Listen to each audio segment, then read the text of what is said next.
मेरे पिताजी की मदद से तुम लोग हमारी बस्ती के झोंपड़े तोड़वाना चाहते हो और वहाँ मेरे नाम से एक 5 स्टार होटल खोलना चाहते हो? हाँ। ये तुम्हारा मेरे लिए प्यार है या तुम्हारी खुदगर्जी? कमला। हाँ, तुमने सोचा होगा कि मुझसे शादी करके तुम सारे गरीबों की हमदर्दी हासिल कर लोगे और अब शादी के बाद तुम मेरे नाम से दौलत कमाना चाहते हो क्योंकि ये गरीब की लड़की दहेज लेकर नहीं आई। Shut up! तुम्हारी बुरी नीयत का पता तो मुझे उसी दिन चल गया था जिस दिन तुमने पद्मा की इज्जत पर हाथ डालने की कोशिश की थी। बकवास बंद कर, वरना मुंह तोड़कर बत्ती से उखाड़ दूंगा। शायद तुम ये सोच रहे हो कि मैं झोपड़ों से आई हूँ इसलिए तुम्हारा हर जुल्म सह लूंगी। कभी नहीं। आज तुम्हारे पिताजी से मैं ये पूछ कर रहूंगी कि खद्दर का सफेद लिबास पहनकर सीने में काला दिल रखकर वो गरीब जनता को कब तक धोखा देते रहे।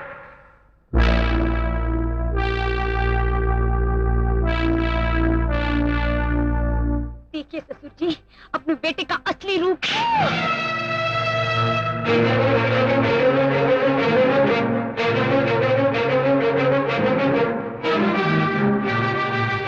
नीच, तुमने मुझ पर हाथ उठाने से पहले ये तो सोच लिया होता कि मैं तुम्हारी बहू हूँ। आगे एक शब्द भी मेरे डैडी के बारे में बोला तो जिंदा जमीन में दफन कर दूंगा। तुम क्या मुझे दफन करोगे? तुम्हें और तुम्हारी झूठी इज्जत और झूठी शान और शौकत को बीच चौराहे पर मैं दफन करूंगी। तुम्हारी गंदी सियासत को सारी जनता के सामने मैं दफन करूंगी।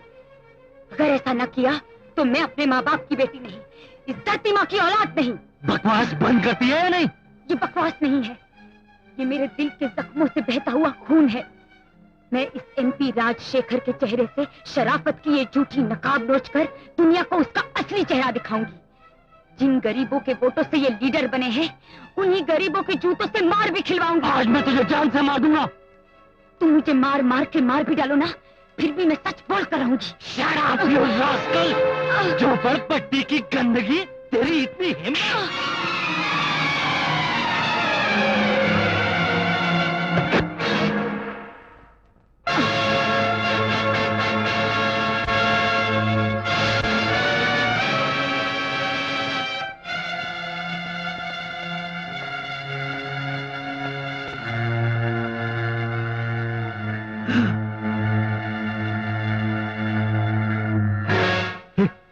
ये तो भर गई। अब क्या होगा? अब नीचे जाकर जल्दी से मिट्टी का तेल ले आ, इसे जला देते हैं और लोगों से कहेंगे कि इसने आत्महत्या कर ली। हाँ, लेकिन डैडी हमारे घर में तो सब गैस के चूल्हे हैं, मिट्टी का तेल कहाँ से लाऊं? अबे गधे की औलाद, कार में से पेट्रोल ले आ, जल्दी कर।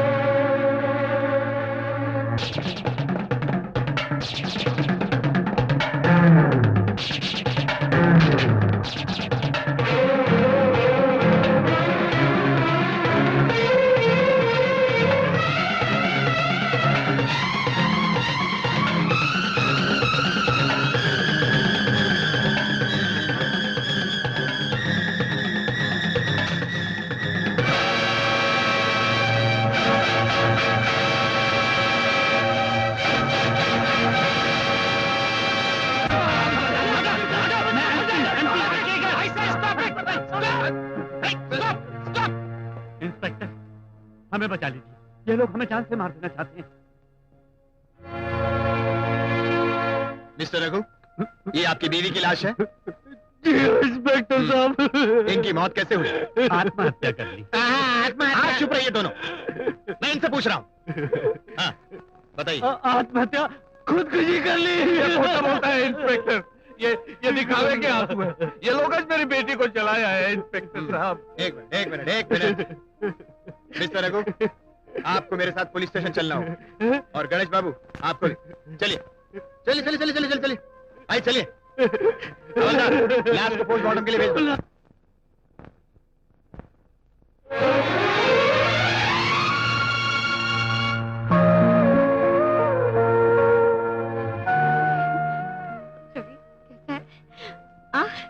देख तो, दीदी तुझे लेने आई हैं। बड़ी खुशी की बात है। क्यों रे, नाराज हो मुझसे? बिल्कुल नहीं, तुमने अपना फर्ज निभाया और मैंने अपना फर्ज निभाया। अच्छा, अब जेल के सामने खड़े होकर बहस करने से क्या फायदा? चलो घर चलते हैं। नहीं दीदी, मैं उस घर में नहीं जाऊंगा। चल, तू गुस्सा में बोल रहा है ना, मुझे मालूम है तू दीदी से बहुत नाराज है। नहीं, आज के बाद मैं अपनी जिंदगी खुद जीऊंगा, अकेले। मतलब तुम अब इतने बहादुर हो गए हो? एक बार जेल जाकर आया हूं ना। तुम्हें अपने परिवार से दूर रहकर क्या मिलेगा? मेरे कारण तुम्हारी इज्जत को बट्टा नहीं लगेगा। अकेले रहकर मेरे अंदर जो इंसान रहता है उसे जिंदा रखने की कोशिश करूंगा। तुम्हें अपने अंदर का इंसान अपने परिवार के इंसानों से ज्यादा प्यारा है। वो इंसान तो मुझे अपनी जिंदगी से भी प्यारा है। वो जिंदा है तो मैं हूं, वो मर गया तो मैं भी मर जाऊंगा। अच्छा बाबा, तो तुम मेरे घर चलती गाड़ी में बैठो। दीदी, जिसने अदालत में बिना डरे इतनी सख्त जबान में जवाब दिए, वो यहाँ क्या नरमी दिखाएगा? रवि, ये बात सच है कि मैं तुम्हें जन्म देने वाली तुम्हारी मां नहीं, लेकिन तुम्हें मां का प्यार देकर बड़ा करने वाली तुम्हारी दीदी जरूर हूं। और इसी नाते तुम्हारी गलतियों पर तुम्हें सजा देने का और तुम्हारी अच्छाइयों के लिए तुम्हें प्यार करने का मुझे पूरा हक है। ये नहीं भूलना। हाय रवि। हाय। चलो, मैं तुम्हें लेने आई हूँ। चलो। रवि।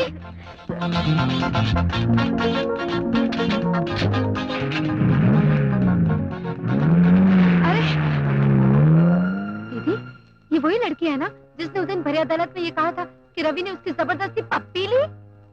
लेकिन दीदी, उसके बाद तो रवि जेल चला गया, फिर ये उसको कहाँ मिली? दोनों में प्यार कब हुआ? मेरा तो माथा घूम गया। ये आजकल की लड़कियों पर तो विश्वास ही नहीं करना चाहिए।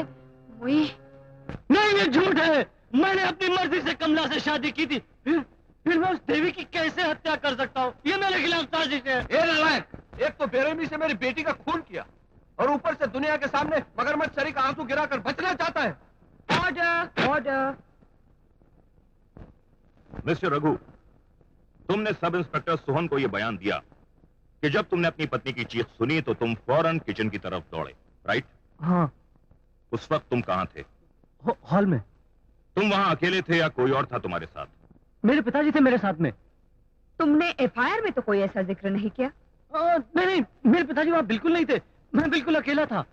लेकिन अभी अभी तो तुमने पब्लिक प्रोसिक्यूटर से कहा कि तुम्हारे पिताजी तुम्हारे साथ थे। मैं जिस वक्त अपने पिताजी से फोन पर बात कर रहा था, उस वक्त मैंने चीख सुनी थी, इसलिए मैंने ऐसा कहा।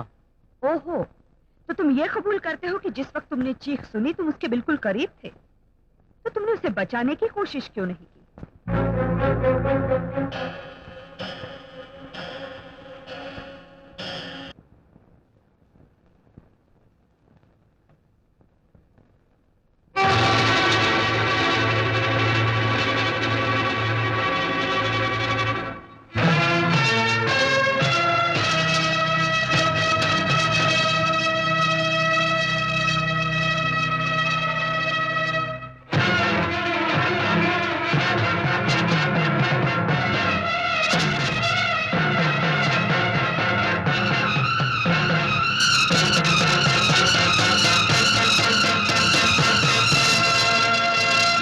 पथरा क्यों गई? तस्वीर खिंचवा रही हो क्या?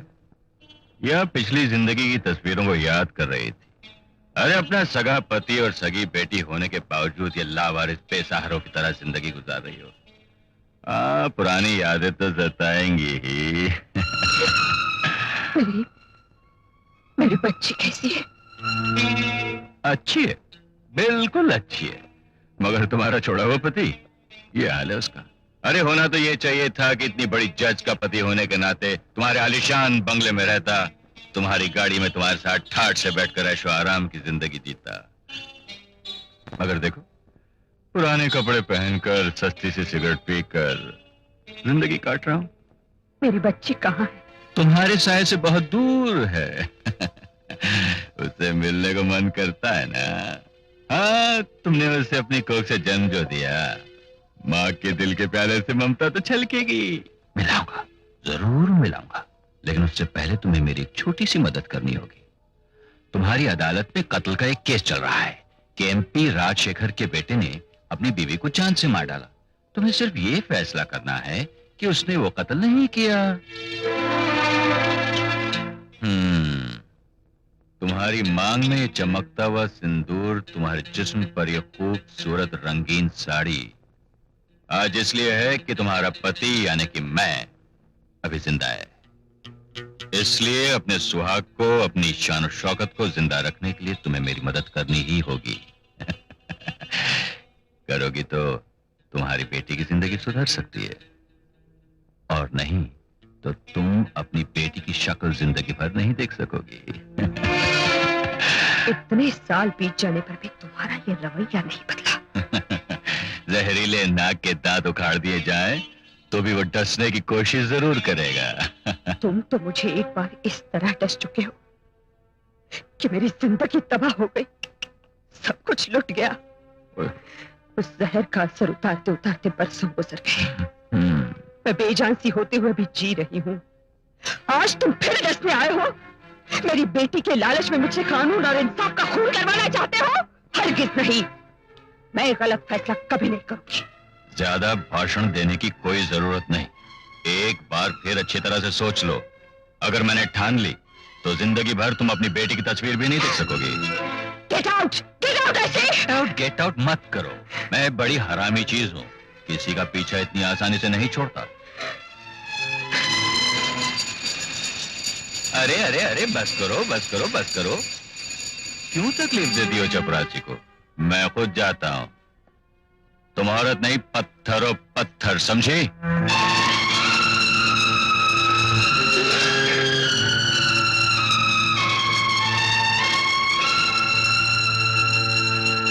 मैंने तुझे क्या करने के लिए भेजा था और तू क्या करके चला आया? मैंने तुझे मामला सुलझाने के लिए भेजा था और तूने जज को भड़काकर मामले को और भी उलझा दिया। एक बात बताओ मदन बाबू, तुम्हारी पत्नी ने तुमको छोड़ा क्यों यार? अरे इस वक्त ये बात पूछने की है क्या? जिस तरह तेरी पत्नी ने तेरी टांग तोड़ दी, उसी तरह इसकी पत्नी ने इसको छोड़ दिया। ये सब अपोजिशन वालों की उड़ाई हुई बातें हैं। अब आप भी इस पे विश्वास करते हैं तो मेरे सीने में सुइयां चुभने लगती हैं। मेरी टांग मेरी पत्नी ने तोड़ी थी। मेरी टांग तो आजादी की जंग लड़ते हुए टूटी थी। अरे जा जा, मुझसे बंडल मत फेंक। मैं तेरे को अच्छी तरह जानता हूँ। आजादी की लड़ाई के वक्त तू दारू की दुकान के सामने सीख कबाब बनाया करता था। मैं भूला नहीं। और मैं भूल गया हूँ क्या? तुम भी चड्डी बनियान पहन के उसी दारू की दुकान में चना बेचा करते थे। हाँ। खामोश, मैं मुसीबत में फंसा हुआ हूँ और तुम हिस्ट्री दोहरा रहे हो। अरे घबरा मत, मैं तुम्हें एक ऐसे आदमी से मिलाऊंगा जो तुम्हारी सारी मुसीबतें दूर कर देगा। कौन है वो? आपसे भी ज्यादा लुच्चा। नाम क्या? King Kong.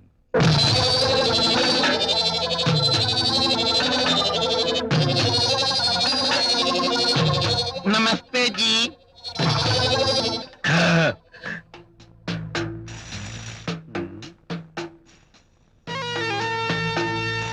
ये आंखें फाड़ फाड़ के तुम लोग अपन को क्या देख रहा है? अजी कुछ नहीं, हम तो समझे थे कि किंग कॉन्ग 7 फुट का आदमी होगा, 400 केजी वजन, 80 इंच की छाती, मोटे मोटे दंत और बड़ी बड़ी मूछें। लेकिन आप तो बिल्कुल दुबले पतले निकले। पतली तो तलवार भी होती है, लेकिन जब मयान से बाहर निकलती है तो दूसरे की गर्दन काट के ही वापस अंदर जाती है। ये अड्डा अपुन का मयान है और अपुन इसकी तलवार है। लेकिन जब अपुन बाहर निकलता है तो दूसरा सीधा कब्रिस्तान पहुंच जाता है। Sir sir sir sir sir sir, उस मर्डर केस के लिए हमने जो गवाह भेजा था वो भाग गया। हरामी साले!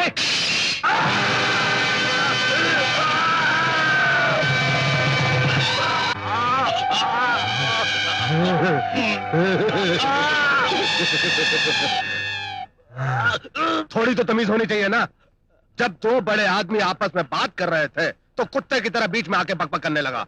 ए साले जान! आया भाईजान। इस हराम खोर को किसी अस्पताल में जाकर फेंक दो, और अगर बच गया तो इसके हाथ में 10,000 रुपए थमा देना और कहना कि आइंदा अपन को शहर में कभी नजर नहीं आए, और अगर मर गया तो इसकी फैमिली को 25,000 रुपए देकर सेटलमेंट कर लेना। चल फुट। बताइए आप लोगों का क्या केस है? जी वो 1 गिलास पानी मिलेगा। छी छी छी छी छी छी, सुबह सुबह और पानी। दारू पियो, दारू। दारू? हाँ दारू। P low sir, P low. झूठा है। अरे पी लो, नहीं तो ये आदमी समझेगा हम लोगों को तमीज नहीं है और गिलास तोड़ के हम लोगों के पेट में घुसड़ देगा। पियो। अब बोलो क्या लफड़ा है तुम्हारा? जी वो मेरे बेटे ने अपनी पत्नी का खून कर दिया है। तुम्हें? हाँ जी। उसका कहीं टांका भिड़ा हुआ था क्या? नहीं नहीं नहीं, वो तो सीता थी, सीता। शर्म नहीं आती तुम लोगों को? इस देश में आजकल हजारों में एक सीता पैदा होती है और तुमने ऐसी पतिव्रता औरत को जान से मार डाला। थू! निकलो यहाँ से कुत्ता, निकलो, फट! सर सर किंग कॉन्ग साहब, इसने उसे जानबूझकर नहीं मारा। पति पत्नी का आपस में झगड़ा हो गया था, उसने जरा सा धक्का लगाया कि वो टेबल से टकराकर मर गई। हाँ सर, और इसी बात को लेकर अपोजिशन पार्टी के लोग अखबार वालों को मेरे खिलाफ भड़का रहे हैं, मुझे बदनाम करने की कोशिश कर रहे हैं। हाँ उस्ताद, वो राजनीति में हम लोगों को लंगड़ा बनाने के चक्कर में। ऐसे नाजुक मौके पर आप ही हमें भगवान का अवतार नजर आए हुजूर, तो सीधा उसको हमने जमानत पर छुड़ाया और आपके कदमों में हाजिर हो गए। ये तो सुनते ही नहीं। ए ढक्कन, आइए आइए आइए। अपुन तुम्हारा केस टेकअप करता है। जी जी सर, हमें बड़ी खुशी हुई। अब आप बाहर चलकर उस जज से मिलकर हमारा मामला सुलझा दीजिए। बाहर? अपुन अगर बाहर निकलेगा तो कयामत हो जाएगी। या तो अपुन का मर्डर हो जाएगा, नहीं तो सामने वाले का मर्डर हो जाएगा। मर्डर्स, ऑल मर्डर्स, खूनम खून लालम लाल। लेकिन सर, हमारे केस का क्या होगा? अरे ये केस अपुन के ऊपर छोड़ो तुम। ए साले जा। आया भाईजान। सर वो रावण के औलाद को लेकर आओ।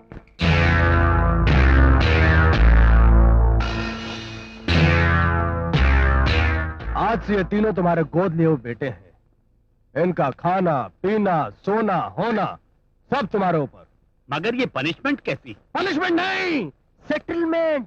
वो जज खुद तुम्हारे बेटे को लेकर तुम्हारे घर पर आएगी और बोलेगी, एमपी साहब ये लो तुम्हारा बेटा, केस खलास, फिनिश। और अब तुम लोग बेफिक्र होकर यहाँ से फूट लो।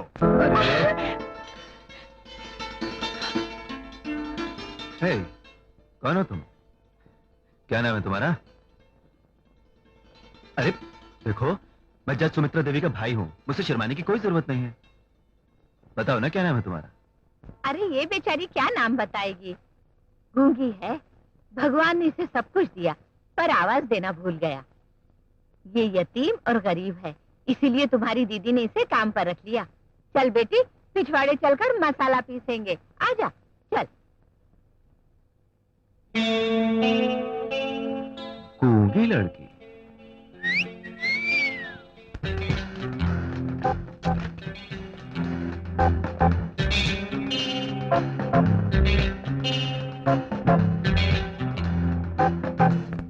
इस बार दिवाली के कपड़ों ने मेरा तो दिवाला निकाल दिया। 10,000 की टांग दे गए। अजी अपने बीवी बच्चों के लिए तो खर्च किया है, किसी और के लिए नहीं। मुझे उस बात का दुख नहीं है, दुख है तो इस बात का कि जब मैं एमएलए था तो सब कुछ मुफ्त में मिल जाया करता था, कोई चीज खरीदनी नहीं पड़ती थी। अब सब कुछ खरीदना पड़ रहा है। कुर्सी भी टांग दे गई। जा तू पानी लेकर आ। तू जाना ऐसे जाना।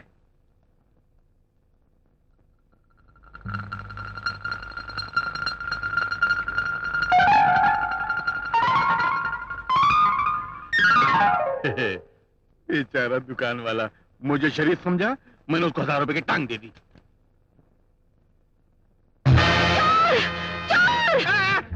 मैं चोर नहीं हूँ। कौन है? कौन है? मैं आ रहा हूँ, अभी आया। आ रहा हूँ रे। कौन है? सुनते हो, रसोई में कोई चोर छिपा है। पिताजी आप ऐसा कीजिए, अंदर जाके फौरन चोर को पकड़ लीजिए। नहीं बेटी, ऐसे मौके पे जज्बात से काम नहीं लेना चाहिए। तू एक काम कर, तू उस चोर को पकड़ के रख, मैं मेरी पिस्तौल लेकर आता हूँ। अच्छा। तू खड़े खड़े क्या मुंह देख रही है? क्या पुलिस को बुला लिया? ए चोर, अपने आप को मेरे हवाले कर दो, वरना मैं तुम्हें मारूंगी। हाँ, मैं कह रही हूँ, मैं तुम्हें मारूंगी। आखिरी बार कह रही हूँ, अपने आप को मेरे हवाले कर दो, वरना।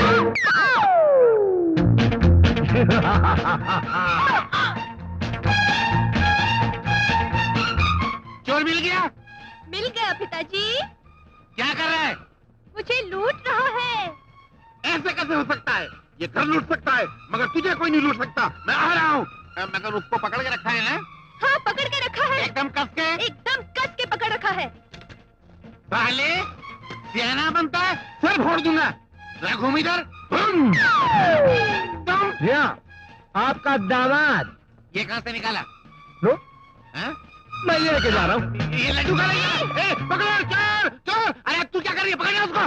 चोर चोर पुलिस पकड़ो। अरे कोई भी नहीं है। My father. ठीक है, Okay? ओके। ये पूजा, हाँ? बापू कड़क तो नहीं है ना? रामदीन, नमस्ते। पापा, पापा, ये कृष्णा है। आओ कृष्णा, आओ आओ। Welcome Krishna, welcome, welcome to my house. वाह, प्रणाम। खुश रहो, खुश रहो। पूजा मेरी इकलौती बेटी है और उसकी पसंद पर मुझे पूरा भरोसा है। अरे पूजा, हाँ? कृष्णा का मुंह मीठा नहीं कराओगी? मैं अब भी आई। पापा, हाँ? आप चाय पियेंगे? जरूर। कृष्णा को हमारे बागान की चाय पिलाओ। अच्छा। आओ बेटा, बैठो।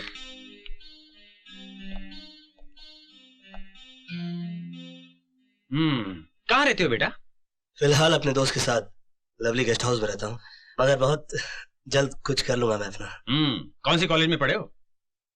कॉलेज नहीं, मैंने भारत टेक्निकल इंस्टीट्यूट में मैकेनिकल ड्राफ्टमैन का डिप्लोमा किया है। तुम्हारी फैक्ट्री कहाँ है? फैक्ट्री? जी, मैं मिनरल वाटर कंपनी में स्टॉक कीपर का काम करता हूँ, मगर मेरे काम से बहुत खुश है वो, बहुत जल्दी परमानेंट कर देंगे। और तुम्हारे माँ बाप? जी, मैं अनाथ हूँ, लेकिन पूजा अभी नादान है, मगर तुम में एक बड़े आदमी बनने के सारे गुण मौजूद हैं। तुम्हारी नजर की दाद देनी पड़ेगी। ये लीजिए। ये पूजा की माँ है, मेरे घर की लक्ष्मी। बेटा, ये 5 लाख रुपए हैं। मेरे ख्याल से इतने पैसे काफी हैं अपनी फैक्ट्री खोलने के लिए, क्योंकि मैं नहीं चाहता कि जो मेरी बेटी से शादी करे लोग उसे गरीब कहें। पूजा बेटी, मुझे तुम्हारी पसंद है। ओह पापा, यू आर ग्रेट। नहीं दयाल साहब, अभी मैं इस लायक नहीं हुआ कि पूजा की शादी मुझसे हो सके, मगर मैं आपका बहुत शुक्रगुजार हूं जो आपने मुझे दुनियादारी की आंखें दी। आज पहली बार मुझे अपने बाप की कमी महसूस हो रही है। अच्छा पूजा, मैं चलता हूं और उस वक्त लौट कर आऊंगा जब तुम्हारे पापा को मुझे अपना दामाद कहने में फख्र महसूस होगा। बेटा, लेकिन तुमने कुछ लिया नहीं। कुत्ते को घी हजम नहीं होता दयाल साहब, मगर मुझे तुम मेरा इंतजार करना, मैं जरूर लौट कर आऊंगा और बहुत बड़ा आदमी बनकर आऊंगा, सिर्फ तुम्हारे लिए, क्योंकि तुम मेरी जिंदगी हो, मेरी जिंदगी का मकसद हो, और मैं तुम्हारे लिए कुछ भी कर सकता हूं। कृष्णा, कृष्णा।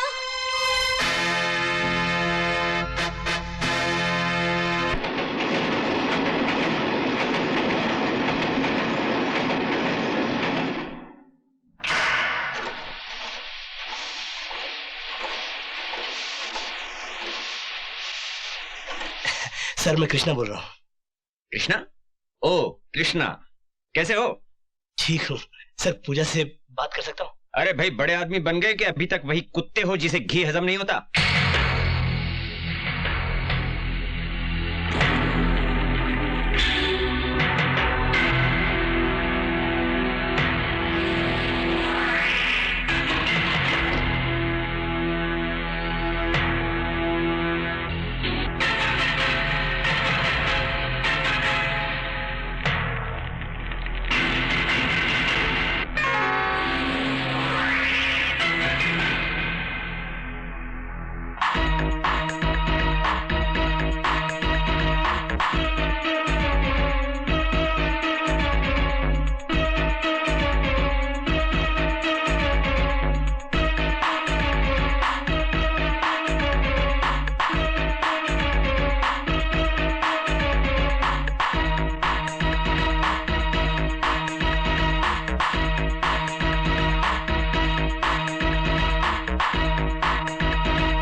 दर्शन और तिलक के लिए आप टाइम निकाल ही लेते हैं। तिलक लगाने से मेरे शांत मन को बड़ी शांति मिलती है पंडित जी।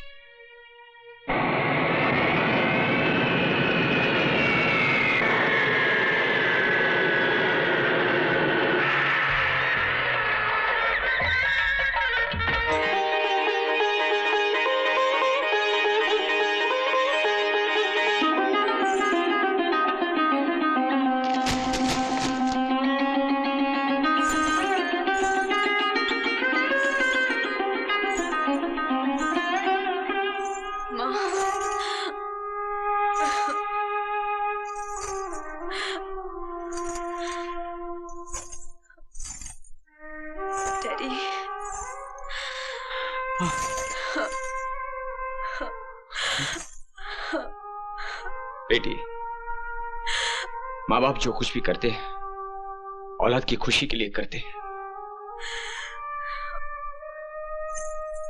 इंसान जो कुछ भी चाहता है वो उसे मिल जाए ये जरूरी नहीं है बेटे। मेरे पास तुम्हें देने के लिए नसीहतें और दुआओं के अलावा और कुछ नहीं है। इन्हें अपने आंचल में बांध लेना। अब तुम्हारे संस्कार ही मेरे सिर की पगड़ी है। अगर तुम्हें अपनी खोई हुई चीज अब नजर भी आए तो चेहरे से घूंघट उठाकर भी मत देखना। बस यही कहानी है मेरी।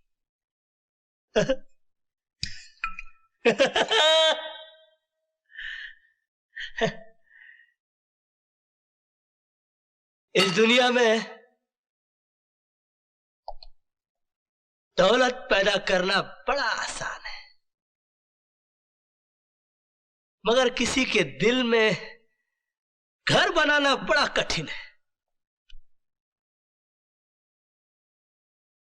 भरे सावन में रेगिस्तान लगता है, ये घर मेरा खाली मकान लगता है। बस मास्टर,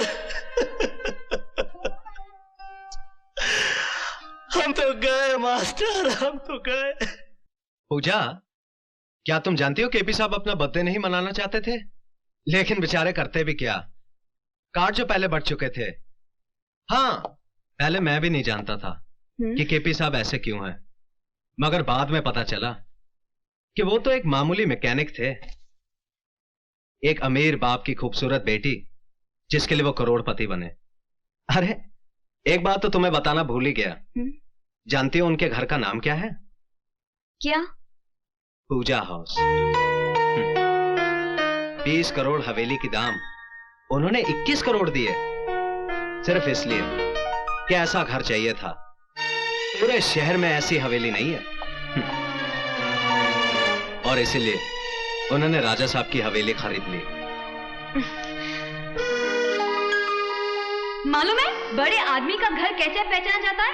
जब उसके घर में पार्टी हो और गाड़ियों की लंबी लाइन लगी हो।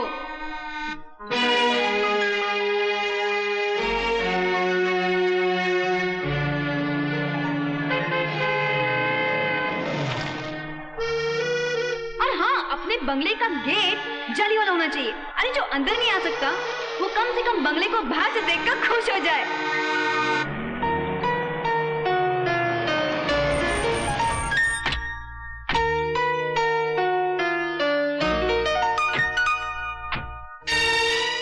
गाड़ी रुकने के बाद जब शोफर दरवाजा खोले तो लगना चाहिए कि पार्टी सॉलिड है। आओ पूजा। हाँ? चले?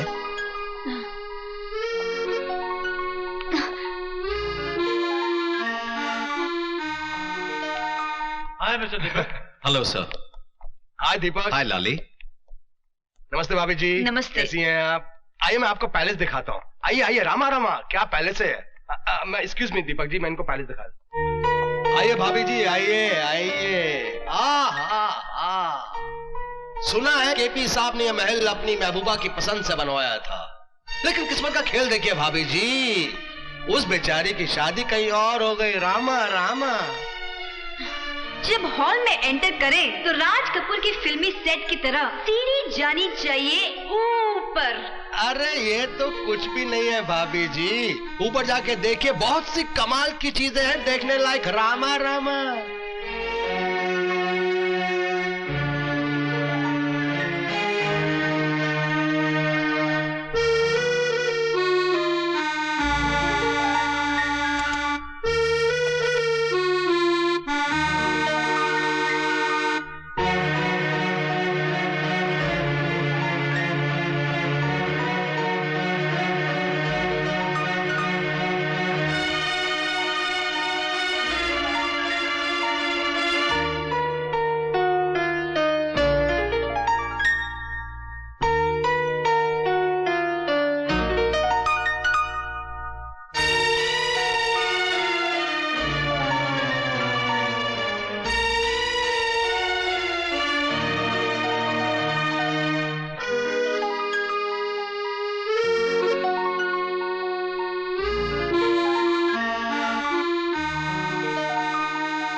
रामा रामा, ताज के नीचे तो सिर्फ मुमताज है, लेकिन इस शीश महल में कई राज दफन है पूजा जी। घबराइए नहीं भाभी जी, बिल्कुल नहीं घबराइएगा। मैंने कुछ नहीं देखा, कुछ नहीं देखा। रामा रामा। पूजा दीपक बाबू बाहर आपको ढूंढ रहे हैं। रामा रामा, अब मैंने कुछ नहीं देखा भाभी जी। रामा रामा, रामा रामा, रामा रामा। पूजा, अरे तुम ऊपर थी, मैं तुम्हें नीचे ढूंढ रहा था। देख लिया महल? क्या हुआ पूजा, तुम कुछ परेशान सी लग रही हो? नहीं तो। ये परेशान नहीं है, महल को देख के थोड़ी हैरान है। रामा रामा, आओ चलो बाहर चलते हैं, मैं तुम्हें केपी साहब से मिलाता हूं।